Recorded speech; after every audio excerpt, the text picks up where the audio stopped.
and if I don't know you yet, I feel it already. And that's what it's all about for women supporting other women in office. It is that unconditional support that we need to give each other. Because look, we all know that when women lead, everything changes, right? And because when women are in charge, they make everything better. As my friend Wendy said, right? We care about everyone, right? We're looking to improve health outcomes for our entire community. We're looking to preserve our natural resources for our children, our grandchildren, right? So when women lead, everything changes, right? And when women lead, everything gets better, right? So to me, I feel this moral imperative, honestly, to not only when I ran for office, but to support other women running for office, right? Especially now after this session.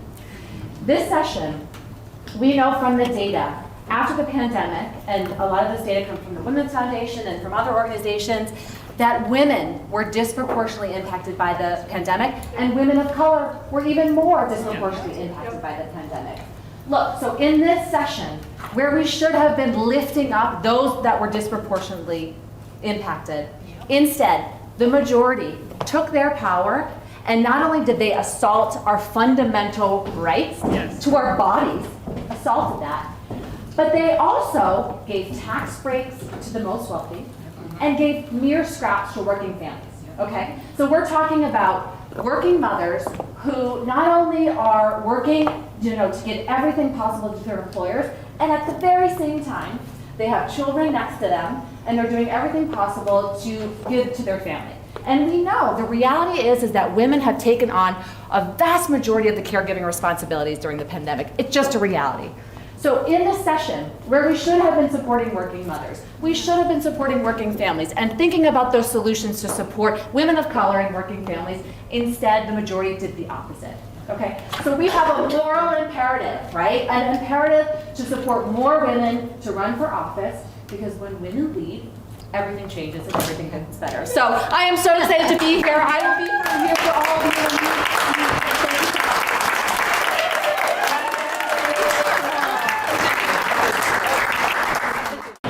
I stand here in front of you today in a time when we are struggling to keep our bodily autonomy.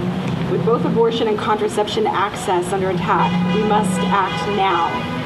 Those who represent us in our current government are limiting our rights to make decisions about our reproductive choices. They continue to pass legislation that is a perpetuation of misogynistic values and tradition.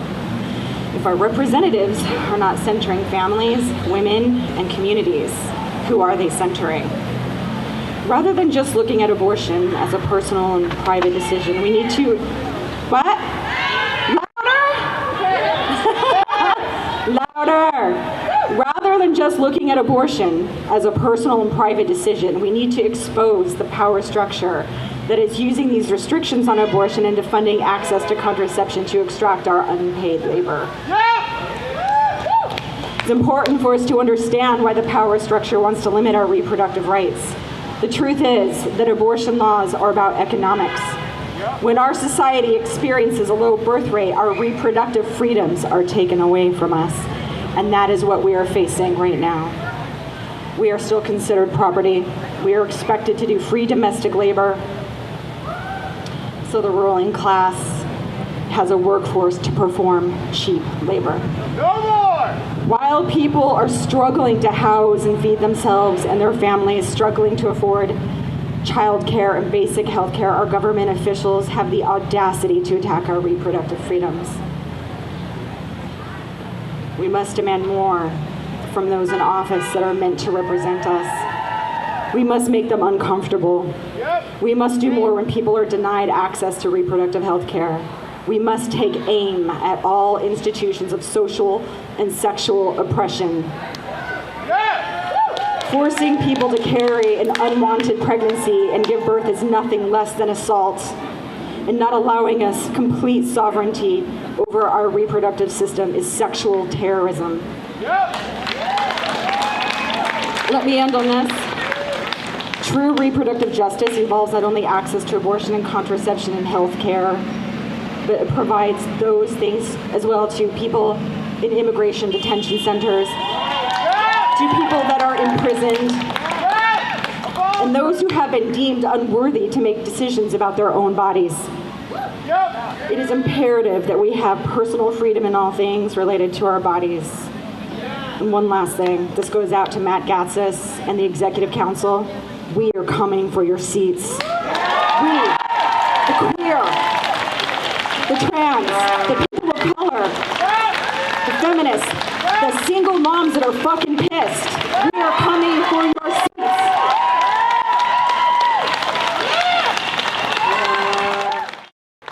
Wow, it is great to see such a big crowd out here. I haven't seen a crowd like this in a long time in Keene, New Hampshire. I feel like something's happening. This is a moment, right?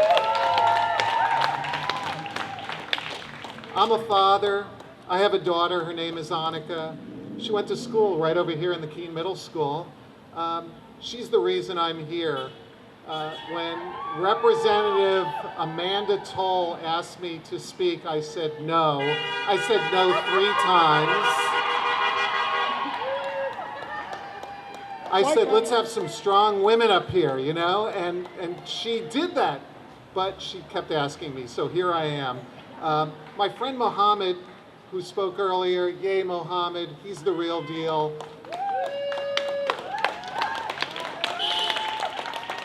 Mohammed Saleh and I have this ongoing conversation about the spaceship thing. So Mohammed says, Larry,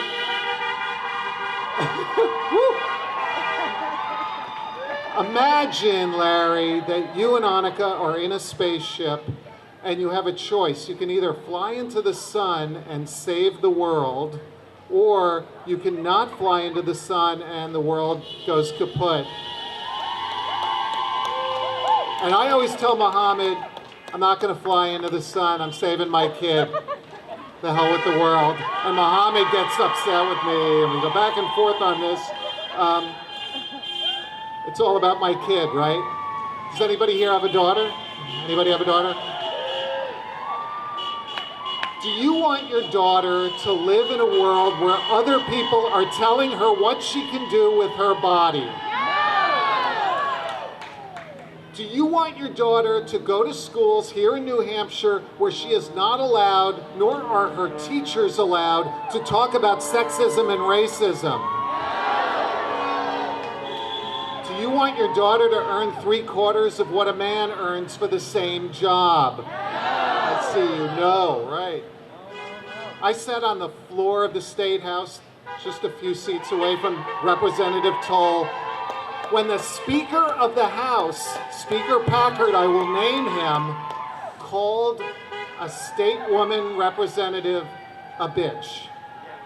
He said that, he thought he was off mic, we all heard it, and what I ask you is, do you want to live in a state where state leaders can degrade and humiliate women? Of course not. This town has some amazing women. Amanda Toll is one of them. And there are others. I see Sue Hay here. Sue has been a leader organizing women's rights events, protecting immigrants. Dottie Morris is here.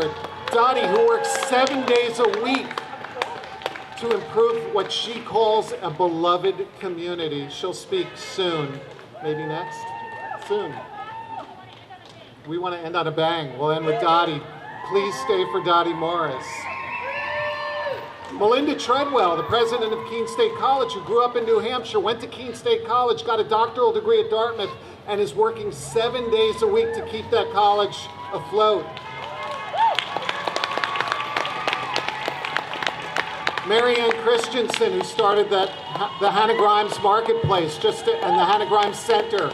It's a $2 million center just a couple blocks from here that helps, among other people, women entrepreneurs get moving. This town has some amazing women leaders, all great leaders, but all great leaders need followers too. Mohammed's heard me talk about this. It's okay to be a follower. All leaders need followers. So I'm asking you, I'm pleading with you, You don't have to stand up here and just give speeches, but you do need to organize. You need to organize. You need to go to meetings. You need to go to meetings. You need to support that group that is trying. You need to knock on those doors. You need to talk to your friends. You need to ask them to join you. I'm going to keep doing this for my daughter. The time is now. The time on our watch is now. Thank you.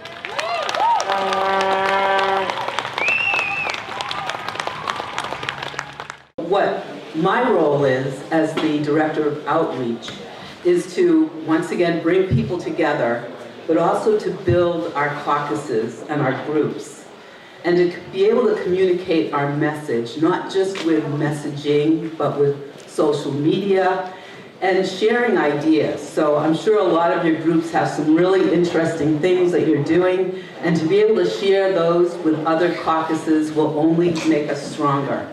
And the whole goal of this is to win, not only in 2022, but well beyond, okay?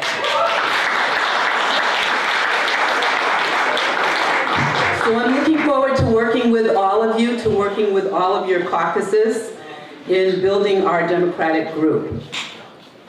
You know, I just want to acknowledge that the past 4 years have been, well, the past 5 years actually, have been really tough. We are all exhausted from having President Trump to having a year of Republican leadership in New Hampshire.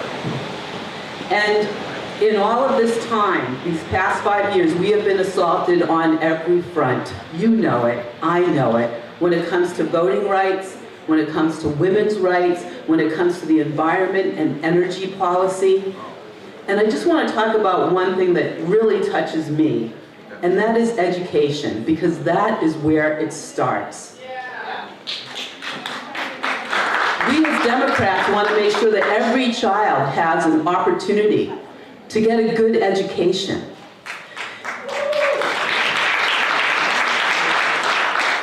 But with these Republican-sponsored, let's see, I had a really good way of putting this, taxpayer-funded savings accounts for charter schools and home schools. This will definitely raise all of our taxes, and people need to know it. So, we have a lot of issues that we're dealing with, but I think the important thing is that we must stand united. There's a lot of forces that are trying to pull us apart, and you've heard of that saying, stronger together. Well, the opposite is weaker when we're divided. And we don't want to be weaker. We want to be stronger, so let's work together. So I just want to say that Chairman Buckley has put together a great team, and I'm excited to be working with them, and they're excited to be working with you. We have Ryan Mahoney, who was our former executive director, and he's going to be focusing on promoting the House and Senate roles. And I said former executive director, he was an interim. We also have Mike Parsons, who's doing hard work on the special elections and getting people elected from every level, not just state rep, but for city council, for mayoral races. We are going to win from the bottom to the top of the ballot. My name is Jody Newell, and I'm a member leader of Rights and Democracy New Hampshire. The American Rescue Plan, which was passed thanks to our Congress members Chris Pappas and Annie Custer, and our senators Maggie Hassan and Jean Shaheen, has been a lifeline for New Hampshire families and communities. As a homeless advocate, I've seen the impact on struggling families in our shelter community, and as a single mother, I've felt it firsthand. I was fortunate to work through the pandemic, but I know many whose lives were thrown into disarray with their kids home, remote learning, and many businesses closed for extended periods, leaving them short or completely missing their regular paycheck. On top of that, these accommodations required things like internet access, laptops, etc. All of these expenses that you don't expect to come along with it. And honestly, the stress was palpable. I believe we often underestimate and undervalue the impact of the quarantine and the measures we needed to take on our mental health, with much of the weight falling on the shoulders of low-wage women and families. Relieving the financial strain helped us to focus on the important things, namely our children. It was heartening to see members of our community come together to create mutual aid networks, but this could not possibly have addressed the scale of the problem. And the American Rescue Plan was an absolute lifesaver for so many. To be sure, there were many families struggling to get by before the pandemic, and while the American Rescue Plan delivered much needed assistance in the face of the crisis, there is much more we can do to help families like mine thrive. I'm here today to both celebrate the huge victory that expanded child tax credits represent for me, my family, and millions of children and families across the country, and also to call on our elected officials to pass the most ambitious American Families Plan possible, a plan that makes the expanded child tax credits permanent so that it's protected from future attempts to repeal it, a plan that reins in the exploitative practices of the health insurance and pharmaceutical industries, expands Medicare, and puts us on a path toward a healthcare system that is a universal public good, not a profit-driven scheme. A plan that creates a universal paid family and medical leave program. As we've heard, these things are absolutely essential to support thriving families and children like mine. And I would like to introduce Amy Custer.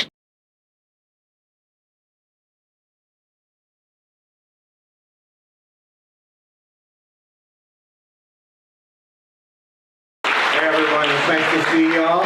So many friendly faces. My name is Manny Espitia. I use pronouns he, his, him, and I am a lot of things. I am the president of Hampshire Young Dems. I also am, but I am a state representative as well. And you know, looking out, I get the front row seat literally in the sportsplex to see all these horrible things that are coming out from the Republican legislature. It's been a tough year, and I think 2020 was a rough year it was a great year for Joe Biden, but it was a rough year for us down here in the state level. We lost elections we could have won, like Senator Susi was saying, because of our inabilities to knock on doors, to talk to our neighbors. We lost races that we could have won that were lost by 7 votes, 17 votes. And so, we are, and now the Republicans are leading as though they have a mandate. Like they've won 100 seats and like they're fully in charge, but they are unhinged is what I would say. It is absolutely horrendous to sit there and just watch some of the bills that are coming out, and especially all culminating in the budget, HB2, which included a bill around divisive concepts, included repealing the interest and dividends tax, it included the defunding of our public schools through school vouchers, it included the, what am I missing? Oh, and obviously the abortion ban, and it included a number of other things, also decreased funding in education in general. So it was incredibly disheartening. You saw a lot of Republicans saying, well, there's some bad stuff in there, but there's a lot of good stuff. So, this is morally reprehensible, but I'm not, we're going to vote for it because there's some good stuff in there. So this year, we're going to be filing a lot of legislation that's going to be much more, taken out of it. So we're going to file a repeal of these divisive concepts, and we're going to see, where do they stand? Do they stand on, trying to make sure that teachers cannot be teaching students history of our country and of our world? Are they going to stand to make sure that, with these terrible people who are calling us, anti-white, which is opposite from the truth? And if anything is isolating for the people who are out there, the people of color, our LGBT members, our friends with disabilities, like all of us, we feel isolated when we look at this horrible legislation coming out. So, we're going to be filing that this year to make sure that, in September in OLS, so we'll make sure that folks, that they get the vote on record and to make sure to see where these Republicans stand. So with that, we need y'all. I think as the president of New Hampshire Young Dems, one of my key roles is I recruit, I talk to young people, and I tell them we need y'all to run. So, we lost our majorities by a slim margin, but y'all are out there, and y'all know that y'all can win this. So please, please continue the fight on the local level, and please, if anything, make sure you pay attention to your select board races, your school board races, because if anything, that is what the Republicans are targeting now, and they are putting money into it. They are funding these candidates who are coming out and saying, oh, don't, who are anti-mask, who are anti-vaccine, who are anti-trans, who are anti, this critical race theory. So they are basically funding these folks. So we need to stand up and fight against them. We have to make sure we run in these local campaigns. So please, I know 2022 is going to be more important on the federal level, but we need to also, town meeting day is coming up too. So focus on, let's make sure we elect Joyce Craig and all our 2021 candidates. But come February, March, town meeting day, make sure y'all file to run, and then let's make sure we retake the House, the Senate, the Executive Council, and our governorship next year. So thank y'all, and make sure y'all run. My name is Xander Rice Hawkins. I'm the Director of Grant State Progress. If you are not familiar with our organization, we serve as a progressive communications and research hub. And part of our work is helping lift up the progressive voices and the underheard voices in the state. So this weekend, actually on Friday afternoon, we announced that we are suing Governor Sununu and his administration for cutting unemployment benefits from those who desperately needed them this summer. 15,000 Granite Staters looking to get thousands of dollars in back pay. We have our court hearing next Friday, so I'd encourage folks to follow that case. Let us know if you can support us, because we are working with a great team of lawyers around that. That's some of the work we do, but what we're here to talk about today is our research work that we're doing around groups like the Free State Project, armed militias in the state, and other extremists. And I gotta tell you, you heard from a lot of speakers today about this Divisive Concepts Bill, which is horrible. It's gonna set us back from the progress we've made over the years. And the groups that are behind this know what they are doing. They want to stop conversations.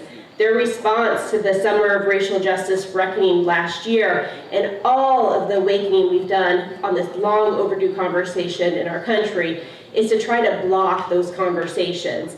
And they are being aided and abetted in that by politicians like Complicit Sununu and the other extremist groups that he's worked with. So I'm going to go over three different types of groups right now, and then I'm going to tell you where you can get more resources to learn about more, or to bring our organization in to talk with your local committees about this, because it's really, really important people know what's happening. The first, the Free State Project that was mentioned. The Free State Project, if you are not familiar with them, ultra-libertarians that voted on a state to move 20,000 libertarians to, with the stated purpose to take over and dismantle state government. Right now, the Free State Project has over a dozen members in elected office in the State House. They have the House Majority Leader. They have committee chairs. They're the ones who are putting in laws to privatize our schools, to slash public funding for critical services, to do corporate special interest tax giveaways, and to pass legislation like Divisive Concepts, along with the conservative Republicans in the state. Here's the difference. They are doing that because this is a way that they can bleed dry our state and local governments and make it harder for people to get the education they need, the critical services they need, and be able to even get above water, to be able to engage in the conversations that our country needs to have to move forward. They have too many folks in elected office right now. One of the ways they get there is by not telling people who they are and what they believe. So if you go to our website, our microsite, freestateprojectwatch.org, we publish lists of the candidates and what we know about them. The second way they get there is by politicians in the Republican Party who enable them to gain credibility and power in these seats in elected office. And I'll tell you that in 2017, Grant State Progress put out a report about a number of Free State Project candidates who were on the Manchester municipal ballot. Now, the Free State Project, as I said, wants to take over and dismantle state government. They also said, as part of their opening foray into this idea, that they would use the threat of secession. So we know that they are already ready to eject New Hampshire from the rest of the country.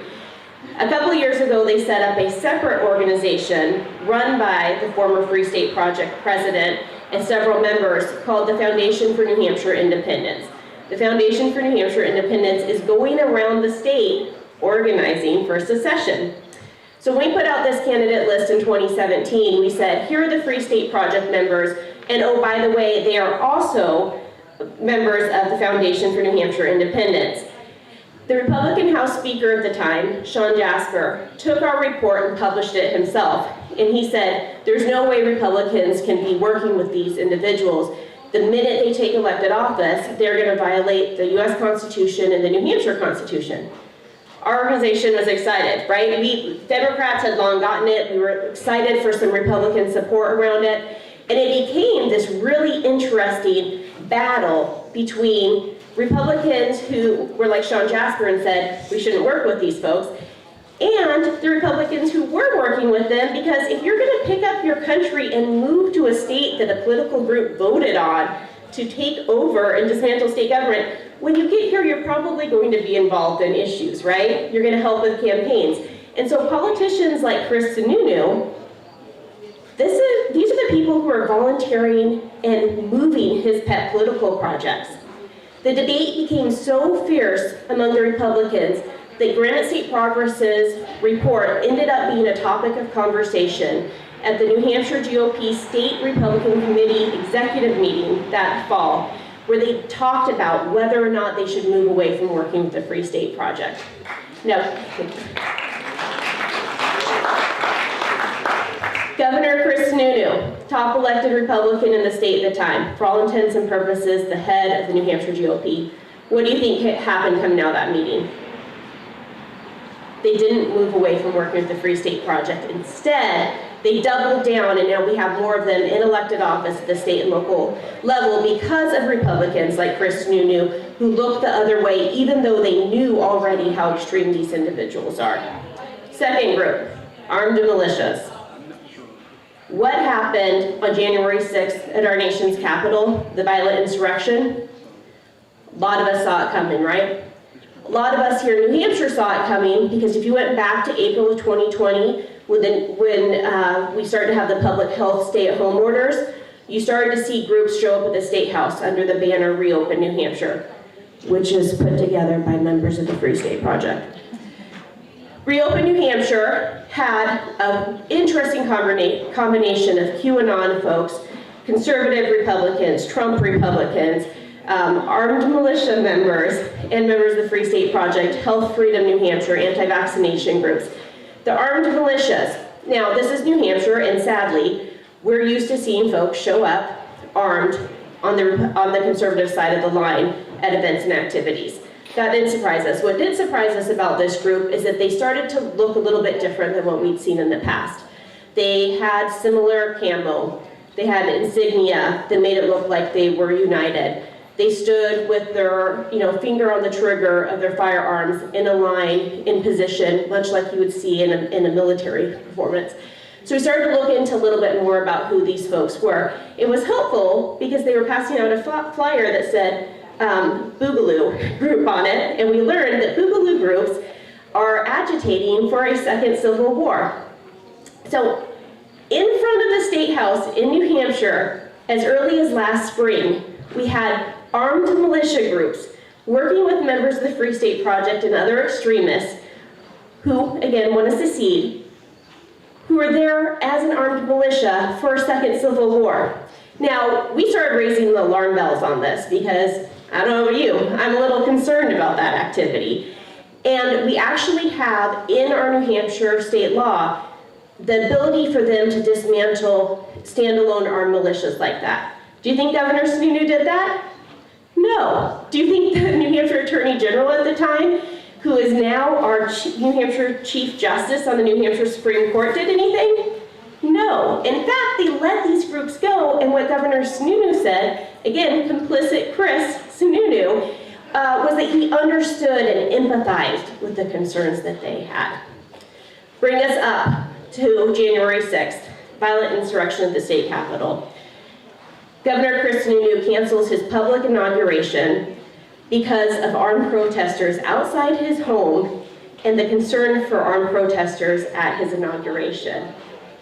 On January 6th, New Hampshire House is meeting. Resolution goes in to condemn the violent insurrection in DC.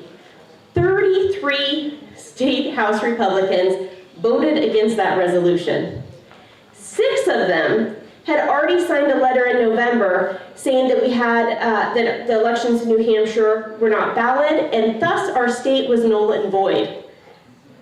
They were voting at the State House for a state that they said was null and void. Did the New Hampshire Secretary of State do anything about that letter he received? No. Did Governor Sununu do anything about that letter he received?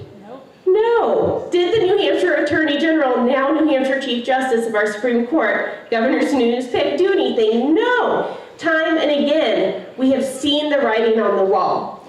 I am worried about the state of democracy, not just here in New Hampshire, but across the country, because it is extremists like this that have been doing these activities in broad daylight, and it's politicians like Sununu who have continued to coddle white nationalism, violent tendencies, extreme rhetoric, instead of standing up to them. And we all need to stand up. The future of our country is at stake here.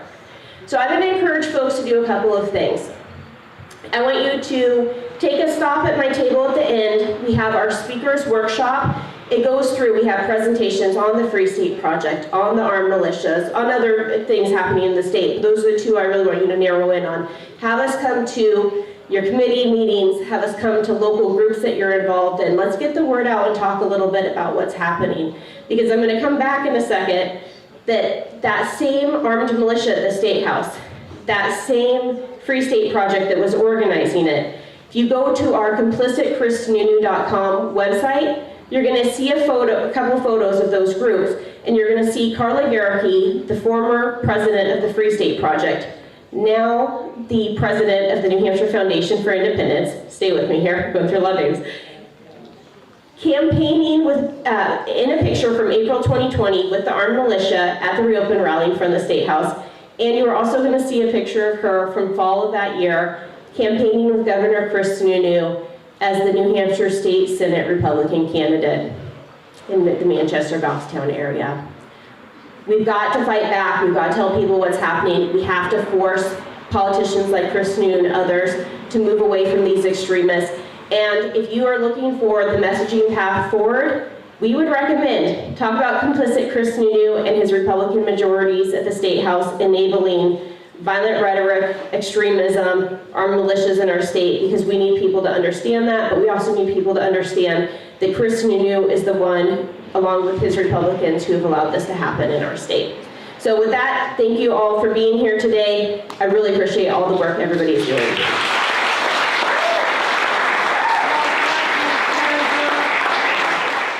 This is just so encouraging to see all of these women, because when women work together, women are unstoppable. Absolutely unstoppable. So what we need now, more than ever, is women with strong hearts to lead. Horse hearts. And we have to lead with our hearts. And what does that mean? Men typically, and I'm sort of generalizing right now, but men typically think, about the numbers, about the finance and that kind of stuff. Women think about our families, our communities, and every single thing, every single decision that we make, we think about how it's going to affect where we live and who we live with. And so that's one of the big differences. Another thing that I want women to be aware of, and I learned this firsthand when I ran the second time in this special election, is that when men attack men, they talk in terms of violence. I'm going to punch you, I'm going to beat you up, I'm going to put you in the emergency room. When women are attacked, typically by men, they attack what we hold dear. They call us bad mothers. They call us ugly. They call us fat. They say they would never have sex with us, like we would ever have sex with them. But the thing is, if you understand that, you can diffuse it right up front. It still hurts. Of course, it still hurts. But if you understand the game that they're playing, you can diffuse it. And so we need to support women who run. We need to give them, like Megan over here has young children. She needs child care support, just to run. We need money to run. But it doesn't just stop during the election. If you win, fantastic. That's wonderful. But we still have to support you. We still have to give you the resources that you need to get the job done. And here's the other thing that nobody talks about. If you lose, we still have to support those women.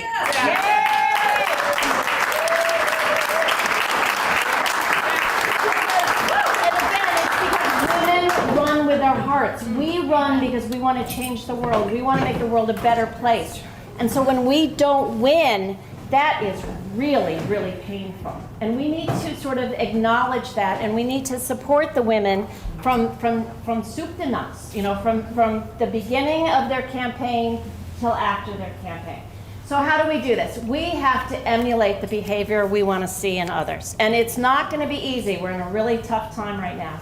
But we've got to be out there. We've got to lead with our hearts. We have to show people that we care about our communities. We care about families. We care about everything that's out there. And that, and I just forgot that thought. but that we can make a difference. And that we're here to make a difference, and that we have to link arms with each other. We really have to. I mean, there was and I'm seeing it, and I'm in a lot of different groups. There's some infighting right now in the Democratic Party because there's so much frustration. There is so much frustration, and there's so many people who are being mean right now.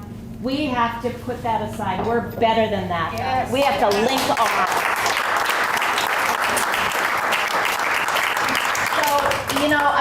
To everyone who has run, congratulations. Thank you for running. And for everyone who is going to run, you have my prayers, you have my support, and let's get this done. Yeah.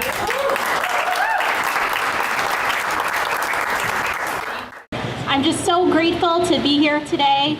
I'm so grateful to be your state rep, and just thank you so much for being here to speak up against the attacks on our reproductive freedom. As you may know, I have not been shy about speaking about my own abortion, which I had when I was a teenager. My abortion let me live the life I want to live, to go to college and grad school, to open my own business, to have a child when I was ready, and to become a state representative.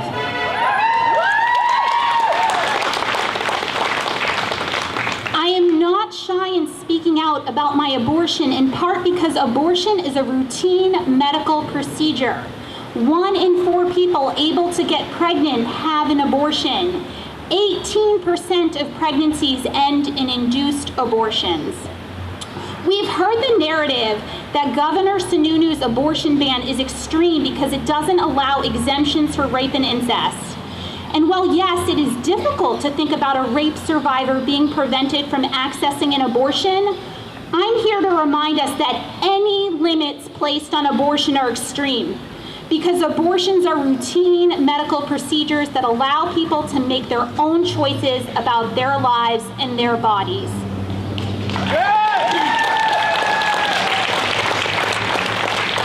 Parental notification laws are extreme.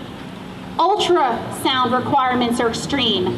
Mandatory waiting periods are extreme. The Hyde Amendment, which prevents federal funding from being used for abortions, is extreme. Any limit on abortions is extreme because abortion is health care.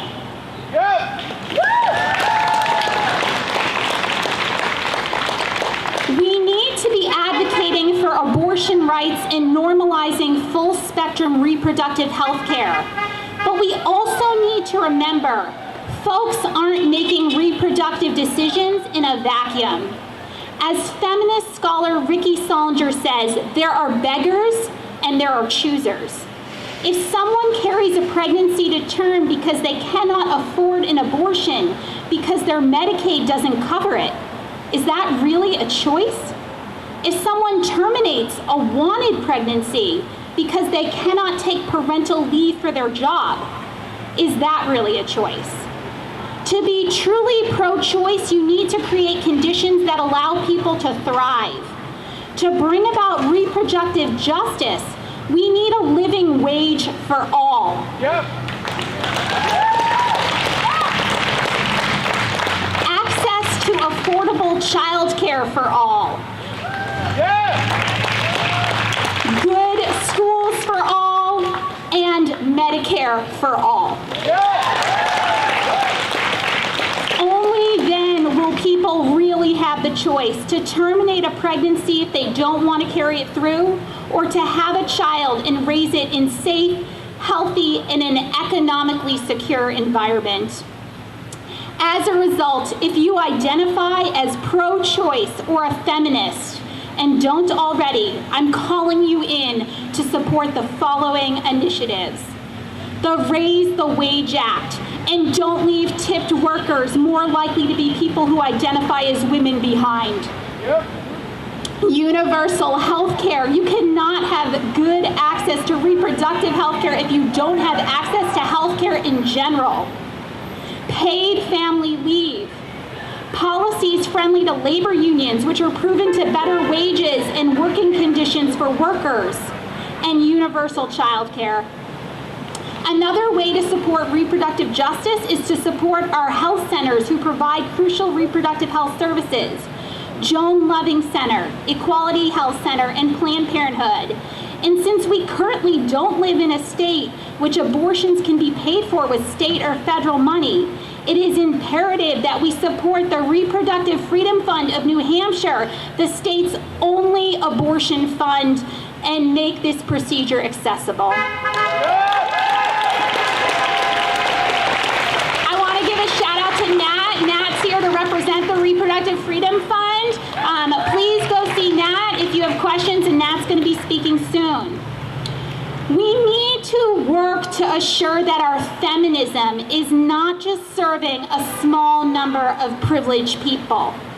We need to go to bat for intersectional reproductive justice, which includes advocating for LGBTQ+ justice, racial justice, and policies emphasizing economic justice, just as we are going to bat for abortion rights.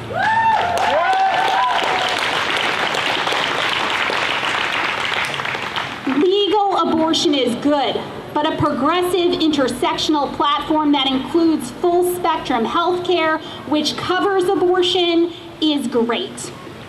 Roe is sacred, but let's be clear as daylight that Roe is the floor. We must build from this foundation towards reproductive justice that advocates for all. Thank you so much.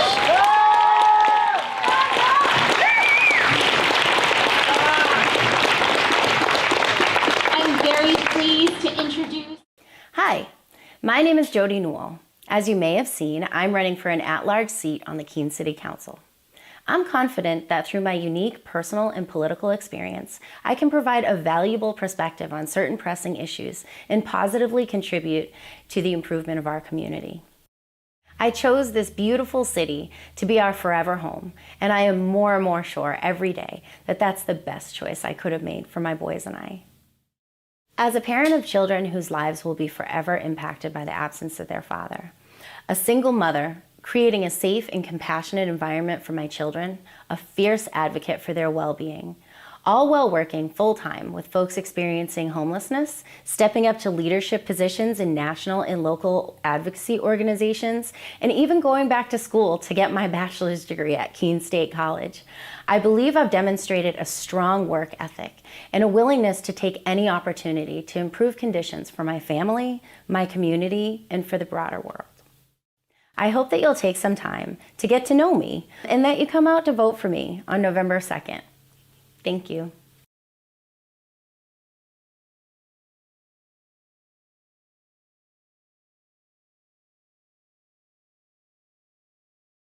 But our local elections really matter too. And our city council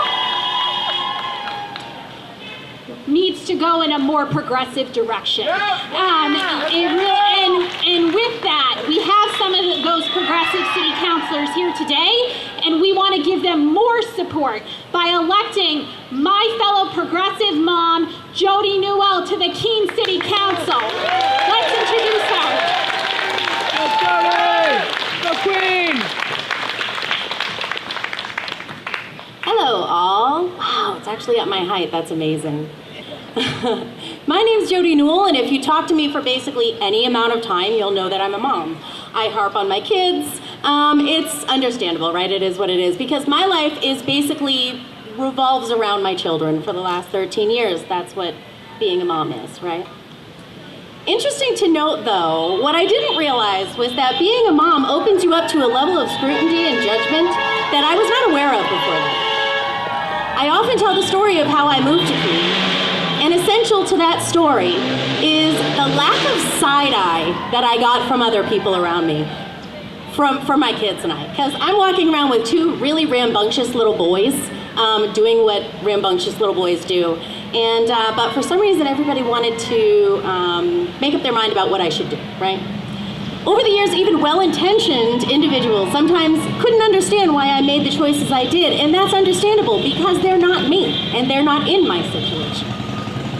Yet, here we are seeing what I would argue is the single most life-altering decision being taken away from us, our own judgment being overridden and undermined by people who intentionally distance themselves from the problem, imposing understandably inappropriate and downright reckless attempt at solutions.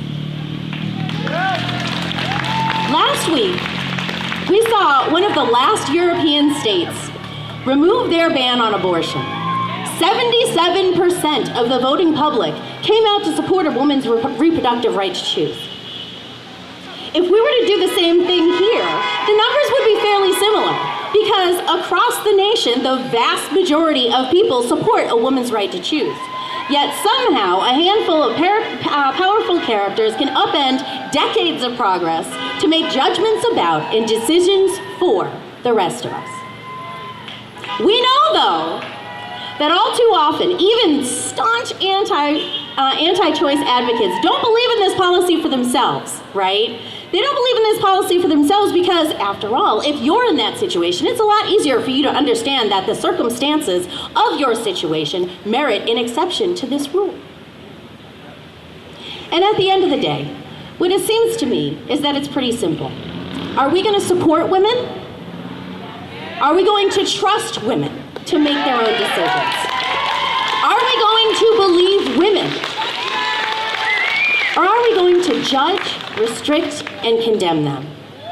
I think you know where I stand, and I appreciate all y'all for being here.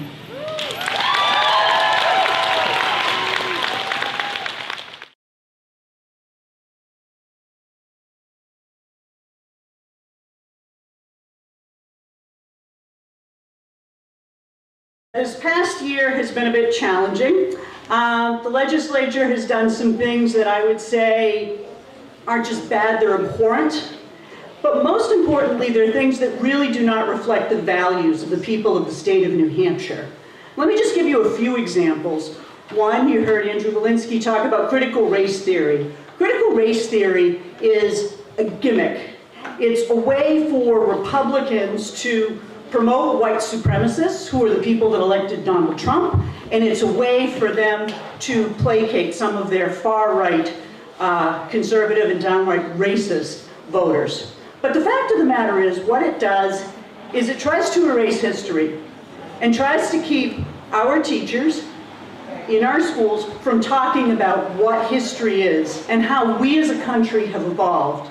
You know, just here today, there are people of color, there are people from different countries, there are people whose origins date back centuries to various places throughout the world. And on one hand, what the Republicans did was try to erase that and get us to stop talking about it. On the other hand, what we need to do is celebrate it each and every day. Because we know it's our diversity that makes us stronger, that makes us better. Another thing the Republicans did this last time in the budget was to create an education voucher system. Now, why is that terrible? Well, it's terrible because it's using your tax dollars, my tax dollars, to fund private schools. And it's siphoning off children from our public school system. And what that does in turn is mean that our public schools have less money to spend each and every day. And as all of you know, if you have children that are in school now, if your children are grown up and have children of their own, you know that our public schools need resources. And you know that particularly this past year, At no time have we seen our teachers rise to the occasion and serve the public like never before.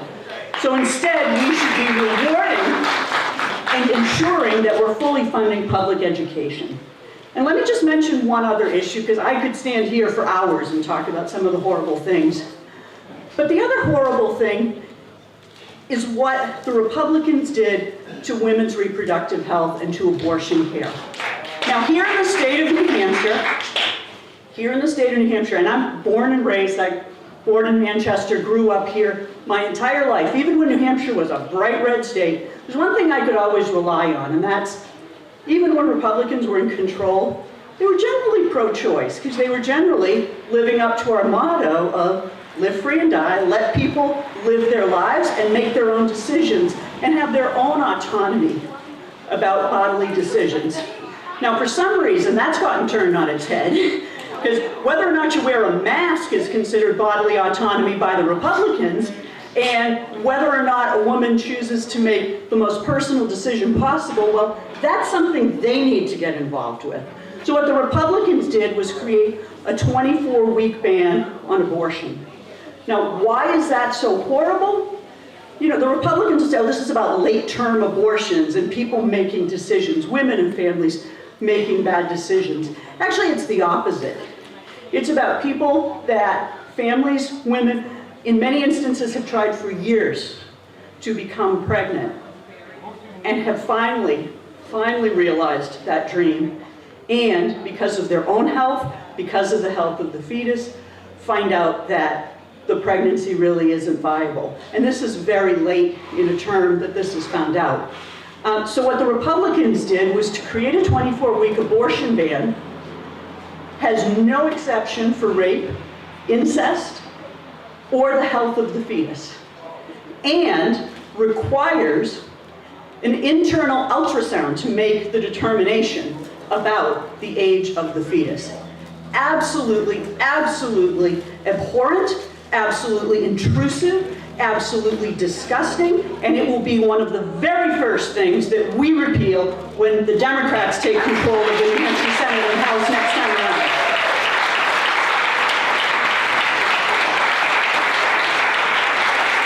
So I don't want to be up here and be the Debbie Downer and tell you all the bad news, because there is bad news, and as I said, I could go on longer. But what I want to leave you with is hope.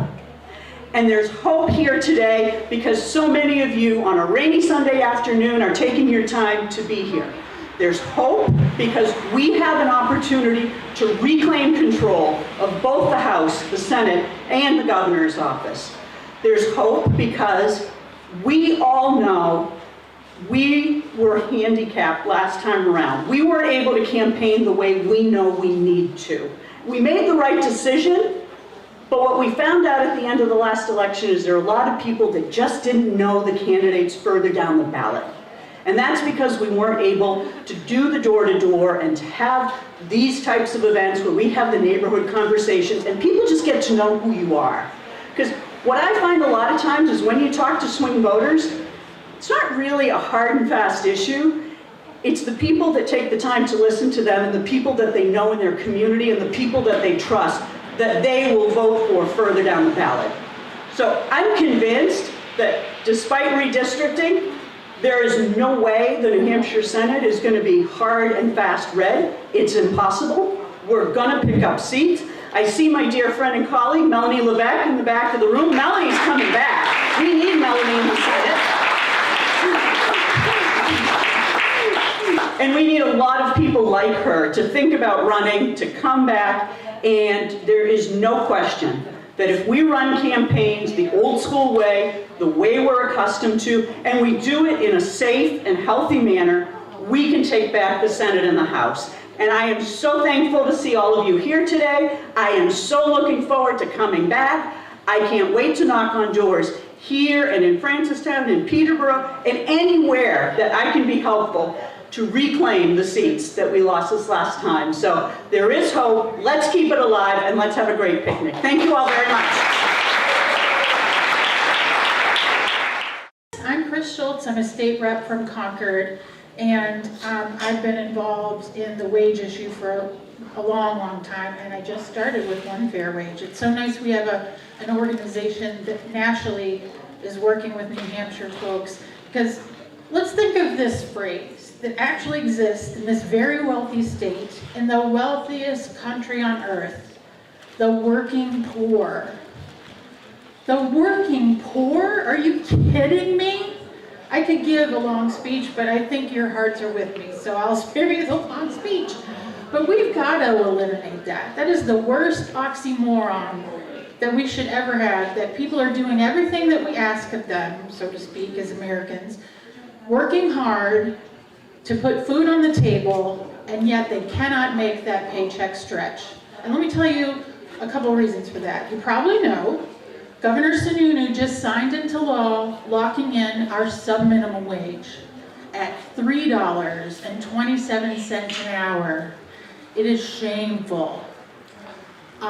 He also has said, and he's been correct in his actions, that he will veto any minimum wage bill that comes across his desk, including mine, a $15 minimum wage. And I wanted to say, Senator Susie was here earlier. She has been amazing. She's been fighting for wage justice in the State House for at least 12 years as a senator, and before that. I also want to thank someone many of you know, and that's State Representative Catherine Rogers, who's volunteering with my organization today. She gave a very moving speech on the state budget in our last session day when we unfortunately passed that board budget that you've heard speech after speech about now, giving her own testimony about her recent diagnosis with uterine cancer and talking about how invasive it is to have a vaginal ultrasound. I realize that's not the one fair wage issue, but since she's here with us today, I wanted to make sure folks knew that she was among a small cadre of brave folks who used their own experiences to benefit all of us. And unfortunately, while we lost that battle, we're going to win the next one. So one fair wage is looking at the federal level. You've probably heard of the Raise the Wage Act, and that is the bill to get to $15 over 4 steps, and Annie Custer and Chris Pappas have supported it. We think we're going to gain our Senators Hassan and Shaheen, but with your help, and with the help of the many restaurant workers and restaurant owners that have signed up for this, I think that we can level the playing field and ditch the sub-minimum wage for good. 7 states have already done it. You know, states like California, but also states like Nevada, Minnesota, Alaska. And in those states, even big restaurant corporations like Darden have said to their shareholders, their profits are higher in those states. Go figure, people have more money in their pocket. They can now afford to eat out with their family. Oh my gosh, the successes of our restaurants get even better. So that's really what we're looking at here, is just to get rid of a sub-minimum wage, which we've heard multiple history lessons on so many different things around race. Here's one that is new to me, that's pretty recent. Why do we even have a sub-minimum wage? Well, we know we've had tipping for centuries, but the sub-minimum wage in America comes out of the other NRA, the National Restaurant Association, when slavery ended. It was a negotiated way to get former slaves' wages to be forced to a lower rate, and force them, and they were already in a tipped wage job, to force them to pander basically to white people. So, you know, the porters in the trains, the restaurant workers in the South, those industries rose up and said, let's create this lower wage and save tips on top. So that's what we're talking about here. The history of the sub-minimum wage in America is from slavery. And all that time, New Hampshire's gone from $0 to $3.27 an hour. We need to end that, and with your help, we will do it. So thank you for your time. Look for us on social media. Sign up before you go. We really need to raise the wage. Everyone deserves it.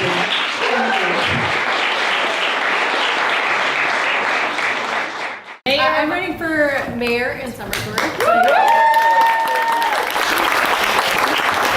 I'd be the first woman mayor in Summersworth. Yes!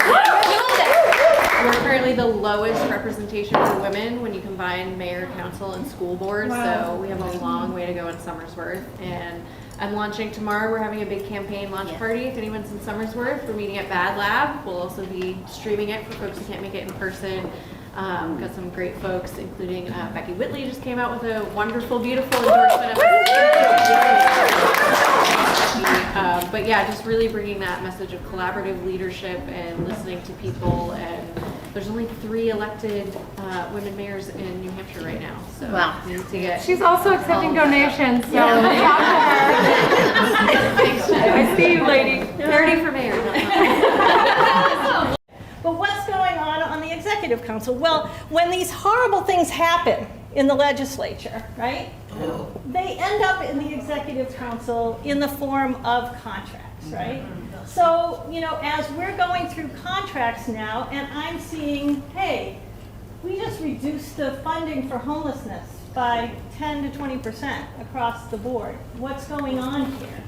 Well, we needed to take a cut here. We were told by the governor's office we needed to cut the budget, and so we've cut the funding for homelessness. When you take a look at where you see child care services, where you see all of the services that are important to us, they are being cut in this budget. The things that are really, really important to us are being cut. Family planning, the budget for family planning, which we're going to talk about separately, cut in this budget. There is so much human suffering and pain in this budget, and this is all on the governor, and it is all because the governor wants to give a tax break to corporations who fund him, who support him. This is political, and he's bargaining away what is important to us. And he bargained away this time our fundamental rights. Let's get down to what this election, where do we want the focus to be? We got to start here. We control our bodies. He has, repeat after me, inserted himself into this.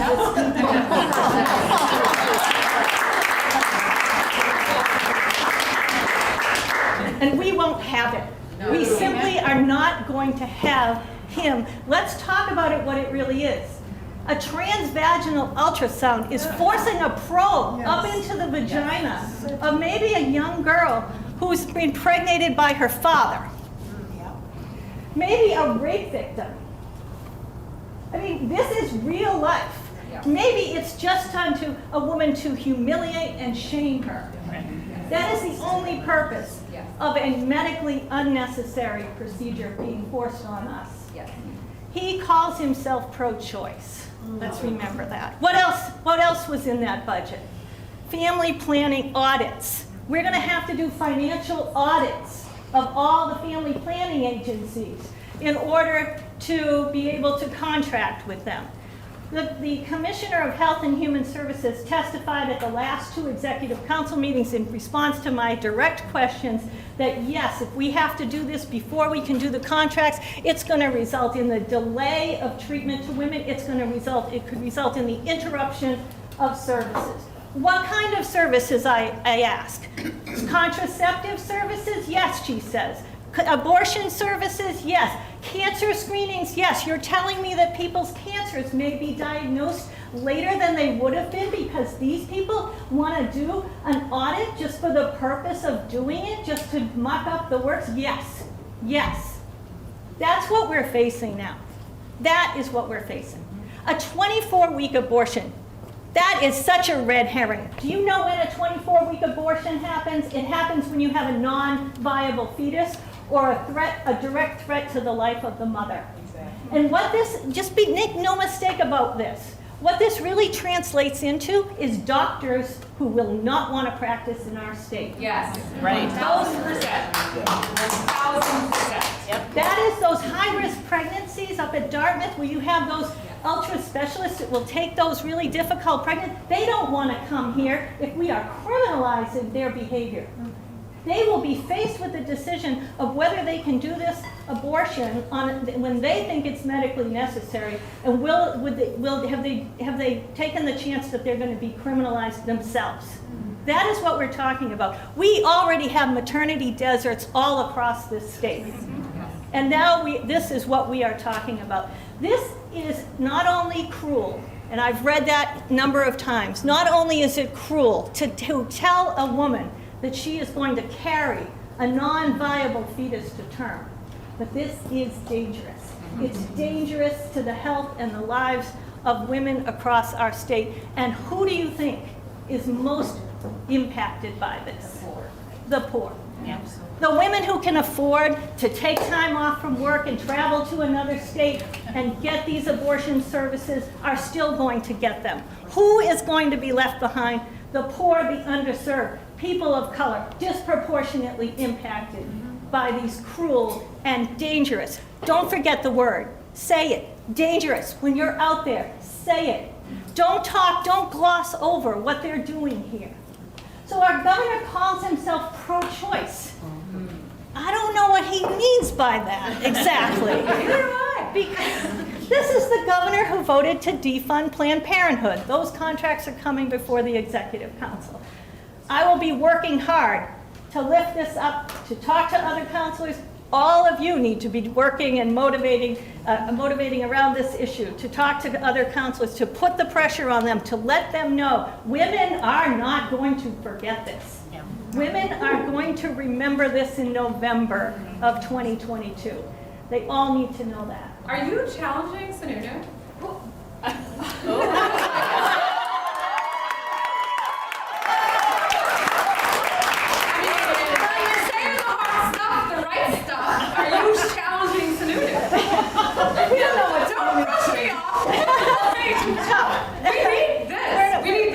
We're on the Executive Council. Let's talk about the What a good politician.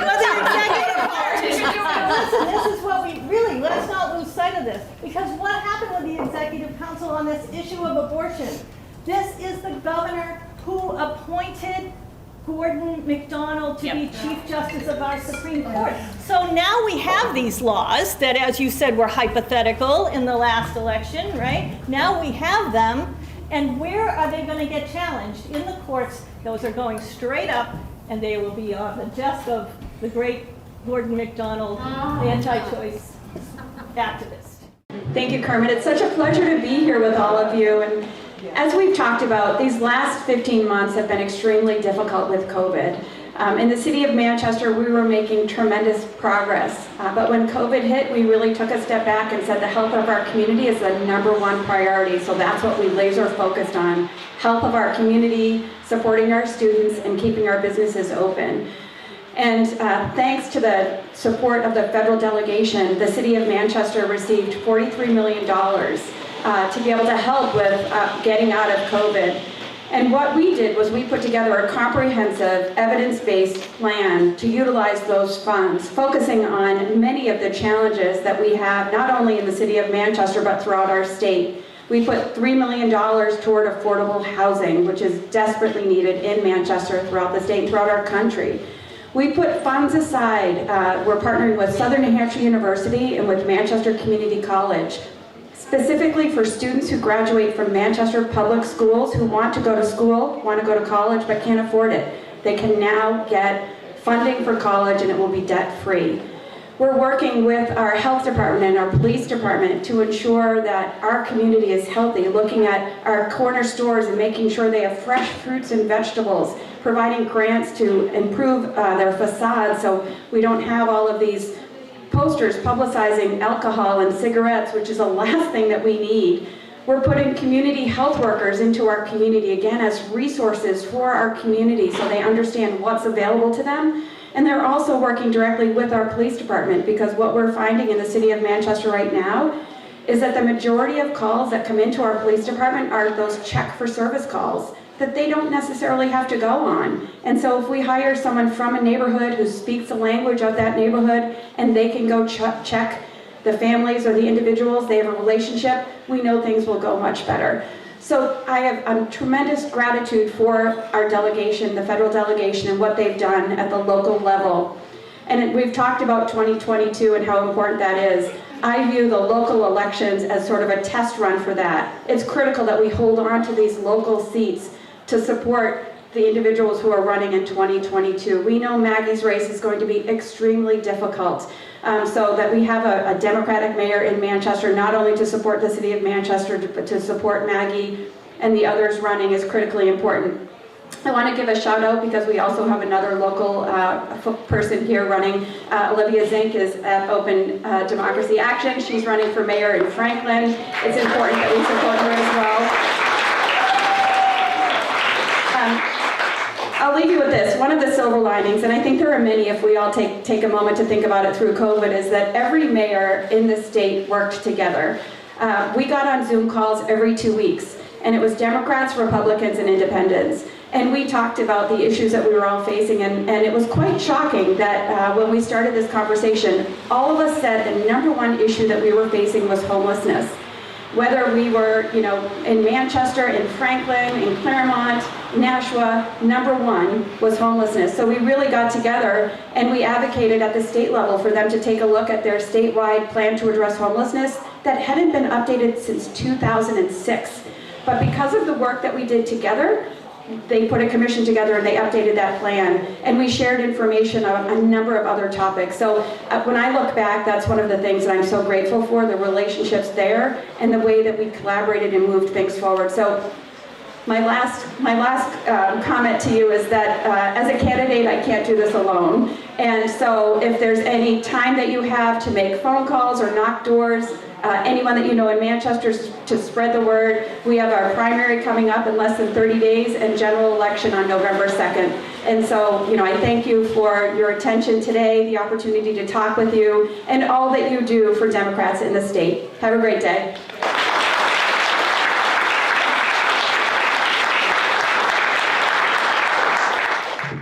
What else is in this budget? What other things are coming to the Executive Council? Well, we've seen, I just want to say, there's a lot of talk on the Executive Council about child care. Not the child care credit that is magical and coming from Washington and is such a wonderful thing for working families. Not that child tax credit. We don't talk about that at Executive Council because they never want to acknowledge anything that our congressional delegation has done for the state. But what they do want to talk about is something they call the cliff effect. Okay, here's the problem with child care is, if you're up here getting benefits for staying home and not working, so if you go to work, you're going to lose your Medicaid or you're going to lose your unemployment supplement or whatever, then there's a cliff effect. You would fall off and you would be lower when you went to work.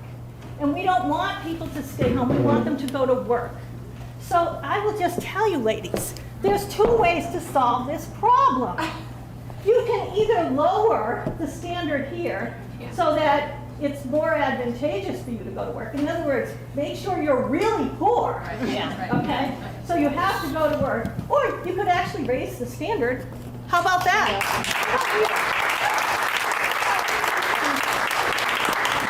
How about we do things that actually raise the standards for women who are working? How about that? How about that? When they talk about childcare, they're very clever the way they use their language. And one of the places where they're most clever is in education funding. Right? Education funding, you'll hear it all the time. They love to steal our word, choice. Okay? They talk about choice for the parents. And the parents should be able to make choices about where their children are going to go to school. And that's a good thing, so they say, right? They don't talk about the fact that what this does fundamentally is undermine public education in our entire system. They don't talk about the fact that they are going to take $5,000 roughly per kid who's homeschooled and in private school and give it to them. That's about, what is it, Mary, 60, $80 million? Where's that coming from? That just magically is going to appear in our budget, right? They are fundamentally destroying public education, and make no bones about it, they're not hiding it, okay? They're telling us they don't really believe in public education. They believe that educating your child is your responsibility as a parent. You should do it, and we should only provide a minimally adequate education for people who can't afford it. That is what they are talking about. It is transformational in a very, very bad way. I'm a paramedic, and I'm in a male-dominated field. and I have, been working my way up the ladder, and since I was since I was 18 years old in college. And what I want to share with you, and part of what brings me, or in large part what brings me to public service, is being a paramedic. And I have been in the room where I am the only woman. Okay, I remember sitting in a technical committee. This sounds really exciting, to design ambulances in Phoenix, Arizona, and there were 33 people there. And you know who the only female was? You, sis. Yeah. And it just made me think more about, I've been recruiting people to public service for a while because I believe the best way to serve your community is to stand up, even how hard it is, even with all the time that we don't have. If we're going to affect change, we have to be part of that. So I left that and thought, what am I going to do to lift other women up, to make them the fabric in their communities? And I ran for city council because I couldn't volunteer for the ambulance, and that's where it all started. So that's who I am. I'm on Senate Education, and I'm on Executive Departments and Administration. I'm a former state employee. So I was the first female chief of emergency medical services.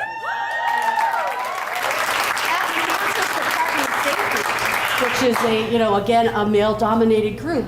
But it was a place where I found my voice, and I turned my focus, not just there, but every day, to bringing not just people into public service, but women into public service. And when they say to me, now my 24-year-old daughter is out of the house, okay? When they say to me, I don't have time, she was a little girl when I first ran. I didn't have time either.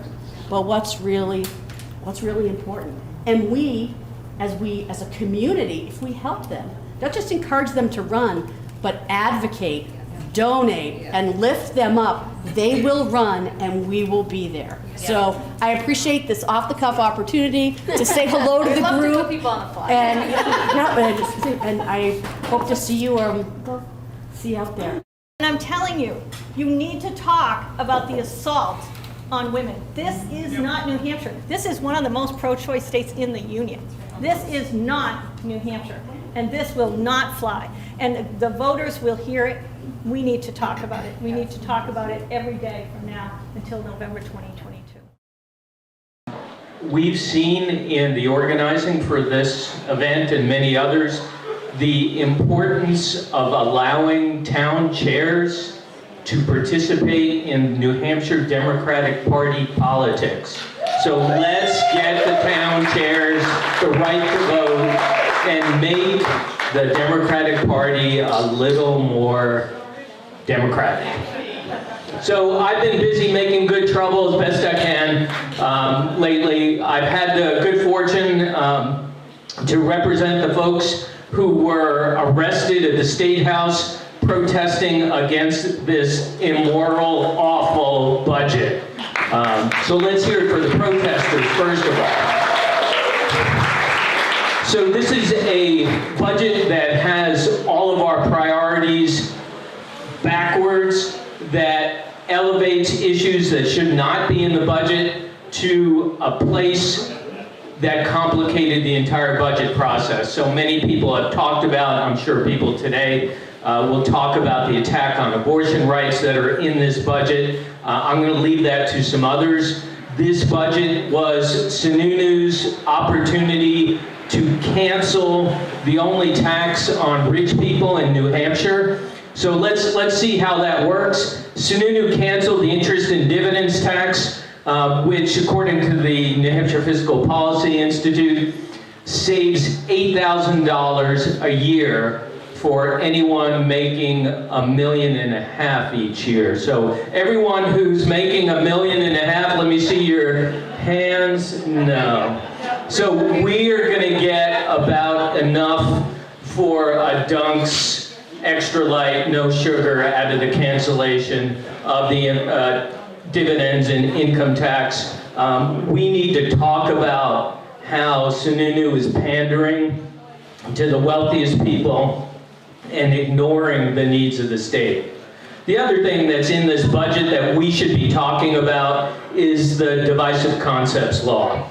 That is a law designed to do two things, as I see it: protect white supremacy and terrorize teachers.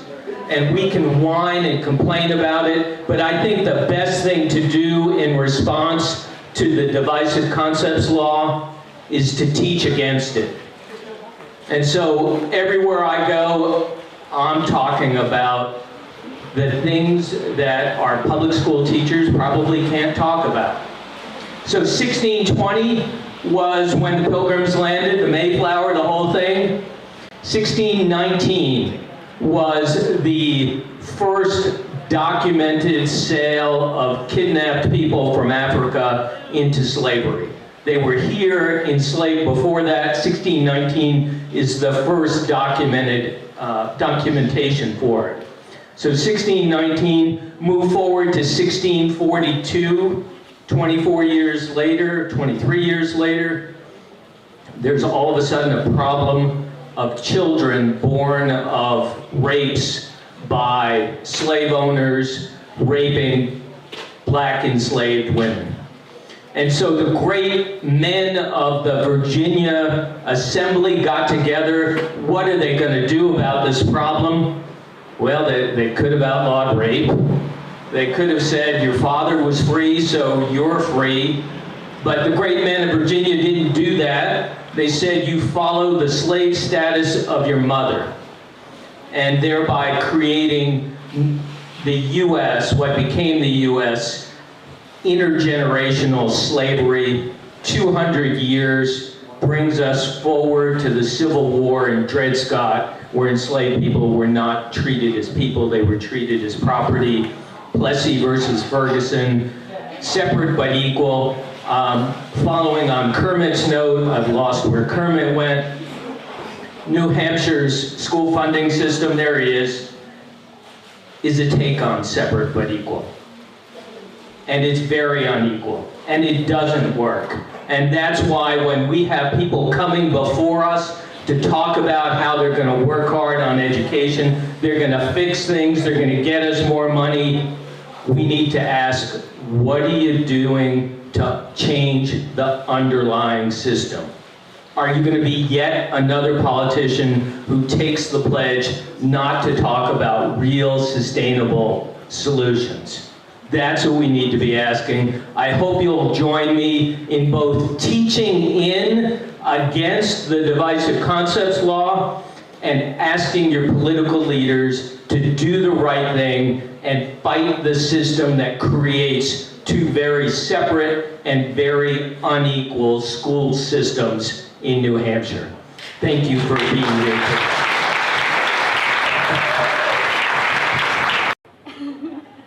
I chose to speak today because I could not be silent given the recent assault on reproductive rights and freedom on the state and national levels. Women's reproductive rights are far more reaching than just abortion. It really comes down to a woman being able to make medical decisions regarding her body with a trusted medical professional. It really shouldn't be anyone else's business. However, there's this long-standing history of males in power trying to legislate and limit rights to reproductive freedoms as if we can't think for ourselves or don't deserve autonomy over our bodies. As part of the state budget passed over the summer, which I would argue should not have even been included in the budget, New Hampshire has added further restrictions on women's reproductive freedoms and right to choose.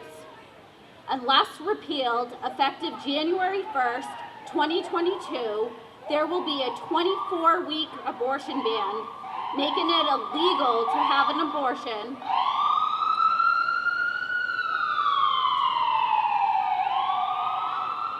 past that time, even in cases of rape and incest. Furthermore, while the law is written to suggest that the purpose of an ultrasound is to determine the gestational age of the fetus, let's be real, it's a shame tactic and intended to make a woman second guess her decision. Even the wording, gestational age of fetus, is meant to convey emotion. There is far less intrusive ways to determine the phase of pregnancy without having to endure a costly and invasive medical procedure. Luckily, much of the medical community has already spoken out against these new laws, citing no health or safety benefits to them. The Executive Council's recent decision to reject extending contracts to several family planning agencies, such as Planned Parenthood of New England, is essentially defunding these agencies and will not only negatively impact the agencies, but also the communities they serve. The office in Keene, just a block down, provides access to reproductive and physical health care to some of our most vulnerable populations. Specific services provided to our community include access to birth control, women and men's health care, LGBTQIA services, emergency contraceptive, HIV services, pregnancy testing services, primary care, sexual education, and STI testing, treatment, and vaccinations. From a public health standpoint, many of these services are critical to the vitality and safety of our community.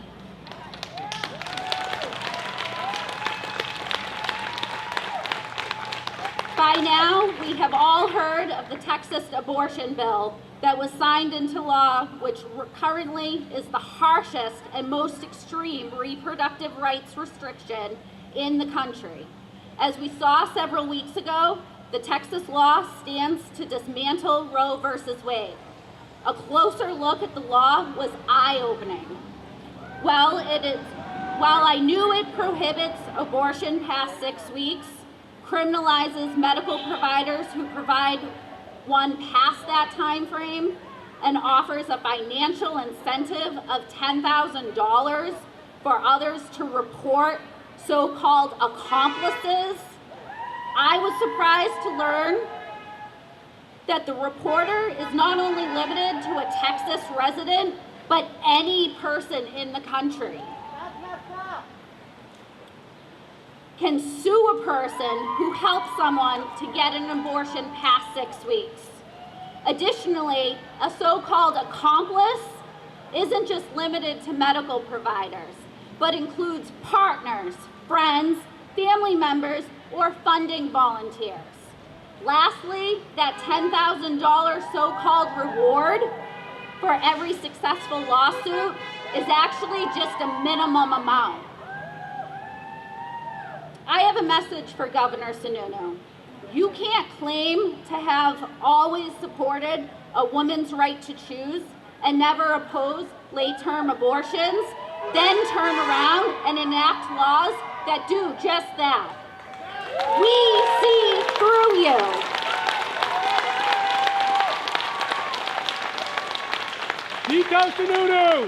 Thankfully, there are currently a lot of momentum to have these laws repealed before January, but it will take all of us to speak out against this assault on women's reproductive freedom and bodily autonomy for all. Thank you.